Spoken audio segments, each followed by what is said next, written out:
Praise the Lord. இன்றைய பலப்படுத்தும் வார்த்தை யோவான் 15வது அதிகாரம் 14வது வசனம். John chapter 15 verse 14. நான் உங்களுக்கு கற்பிக்கிற யாவையும் நீங்கள் செய்வீர்களானால் என் சிநேகிதராய் இருப்பீர்கள். You are my friends if you will do all that I command you. ஹல்லேலூயா. ஏசப்பா உங்களுக்கு ஃப்ரெண்டாக இருக்கணும்னு நீங்க ஆசைப்படுகிறீங்களா? அப்படி நீங்க ஆசைப்பட்டீங்கன்னா நீங்க வேத வசனத்தின்படி நீங்க வாழ்ந்து காட்டுங்க. நிச்சயம் ஏசப்பா உங்களுக்கு ஃப்ரெண்டாக தான் இருப்பாங்க.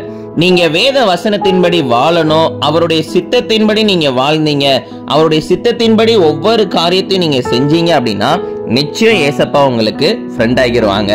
ஒரு ஃப்ரெண்டு இன்னொரு ஃப்ரெண்டுக்கு எதுவுமே ஆகாம பார்த்துப்பாங்க, அப்படிதானே? எப்பொழுதுமே எல்லா காரியத்திலுமே ஃபுல் சப்போர்ட் கொடுப்பாங்க. என்னவாகவே இருந்தாலும் கூட எப்பொழுதுமே இருப்பாங்க. அதுதான் நல்ல ஃப்ரெண்டு, அப்படிதானே? ஏசப்பா உங்களுக்கு அவர் ஒரு நல்ல ஃப்ரெண்டா இருக்க விரும்புகிறார். நீங்க அவர் சொன்ன ஒவ்வொரு வார்த்தையின்படி வாழுங்க, வேத வசனத்தின்படி கீழ்ப்படிந்து நீங்க வாழுங்க. நிச்சயம் ஏசப்பா உங்களுக்கு ஃப்ரெண்டாக இருப்பாங்க. நிச்சயம் உங்களை சந்தோஷமாக வழி நடத்துவாங்க. நம்ம எல்லாரும் ஜெபிக்கலாமா? எங்களை நேசிக்கிற நல்ல தகப்பனே இயேசுவே, நீங்க எங்களுக்கு ஒரு நல்ல ஃப்ரெண்டாக இருங்க.